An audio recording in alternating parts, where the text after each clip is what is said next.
Week 7 of the fantasy football season. Here's the top 12 kickers I'm ranking this week. The first kicker, Justin Tucker of the Baltimore Ravens. So this Raven offense, one of the more high-powered offenses in the league. Tucker, he's fixed that 50-plus yarder problem where he's missed early in the year over the last few weeks. And this week on Monday night, Tampa, always a good atmosphere to kick the football. This is going to be a potential shootout. And I think Justin Tucker goes out there this week and has a good game. Number 2, Harrison Butker of the Kansas City Chiefs. Butker's been one of the best kickers in pro football and clutch kickers over the last 3-4 seasons. Got a nice contract extension this week. Super Bowl rematch at the San Francisco 49ers. Also another good stadium to kick the football. And this Chief team, we know they've been stalling out a whole lot this season at the goal line, especially with all these injuries. It's definitely piling up now.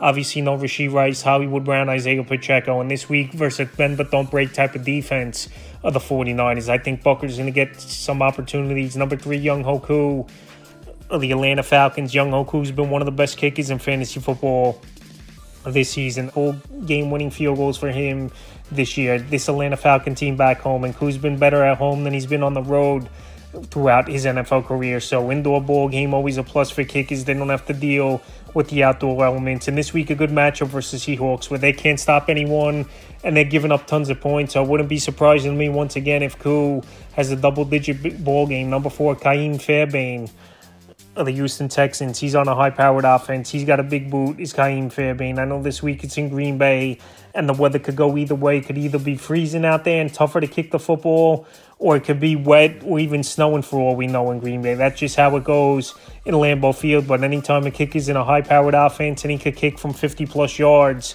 he's always someone that's going to be an option on these top 12 lists. And Ka'im Fairbairn has been good now over the last few seasons. Number 5, Chase McLaughlin of the Tampa Bay Buccaneers. McLaughlin's been one of the best kickers in fantasy football this season. 4 out of 6 games, double-digit fantasy points. And he's getting opportunities left and right. Last week they put up 51 points was his Tampa Bay offense. I don't think they're going to do that this week, but anywhere in the mid-20s to mid-30s is definitely a possibility versus Baltimore Raven team where we could see a Monday night shootout to McLaughlin. He's got a nice boot as well, 50-plus yards. He hasn't had trouble with this season. And this week kicking it home where it's a great stadium to kick in Raymond J. Stadium. I like McLaughlin as a top 5 option. Number 6, Evan McPherson of the Cincinnati Bengals. So the last couple of weeks, the numbers have dropped off for McPherson, where this Bengal team, for the most part, they're scoring a lot of touchdowns where he's only relegated to extra points. Even I know a few weeks ago versus the Ravens, he missed a big 50-yarder to win that game at hook left. But this week, a good matchup at Cleveland. They're bend but don't break defense at times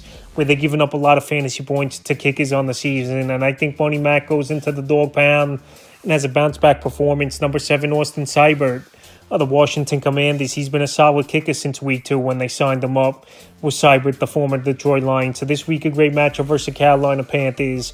They give up tons of fantasy points to kickers on the season, and they can't stop anyone, is this Carolina Panther defense. We saw once again Young Hoku went out there and had a double-digit game versus Panther defense, and I think Austin Seibert has a good chance of doing that as well this week. Number 8, Jake Elliott of the Philadelphia Eagles. So one of his best games in a month for Elliott it was last week. 10 fantasy points in the victory versus the Cleveland Browns. This week, a good matchup at the New York Giants where their defense has been all right. It's been but don't break at times, even though with Thibodeau is out for this Giant team for a few weeks. But now with A.J. Brown, Devonta Smith back in the lineup last week, they both scored touchdowns. This Eagle team's going to get more red zone opportunities and more opportunities. Obviously, that means for Jake Elliott, and he has a good track record, especially at MetLife Stadium throughout his NFL career. So I think he'll get a couple of field goal attempts, a few extra points, and he's definitely a kicker that moved up the rankings this week. Number 9, Jake Bates of the Detroit Lions, another kicker in a high-powered offense, and another kicker with an indoor game. And anytime you can have a kicker indoors, it definitely boosts their value up, in my opinion, than playing out in the wind or just bad weather conditions all around. And this week with a matchup at the Vikings where they're bend but don't break type of defense, one of the better defenses in the league. I think Bates, he's going to be attempting at least 2 or 3 field goals in this one where the Lions, I believe at times, are going to stall out and they're still going to have to put points on the board by kicking it. Number 10, Chris Boswell of the Pittsburgh Steelers. It looks like Russell Wilson's back in the starting lineup for this Pittsburgh Steelers team, and we'll see if that improves the offense.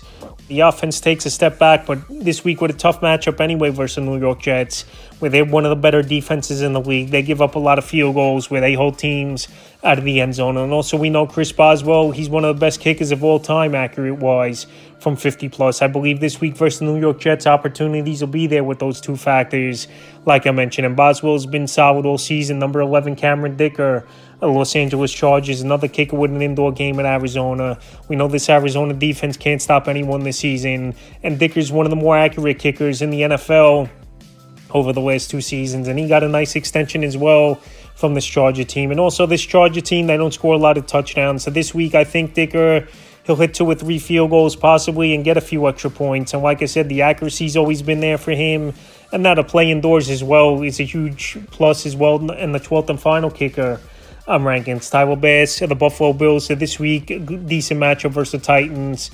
Their bend but don't break defense, holding teams in those low 20s usually is Tennessee, even though this is a high-powered offense led by Josh Allen for Buffalo. But Tyler Bass, he's definitely been struggling the last few weeks. Last week, he missed a field goal versus the New York Jets from 40+, and then he shanked an extra point, where was one of the worst extra point misses we've seen in a long time, where it went far left in that one. So Tyler Bass, 4 missed field goals on the season, a couple extra points he's missed on the season. His stock definitely dropping, but he's another kicker that plays in a high-powered offense, and he's been a better kicker at home than he's been on the road throughout his career. So Tyler Bass just cracks the top 12, so that's the top 12 kickers I'm ranking for Week 7 of the fantasy football season.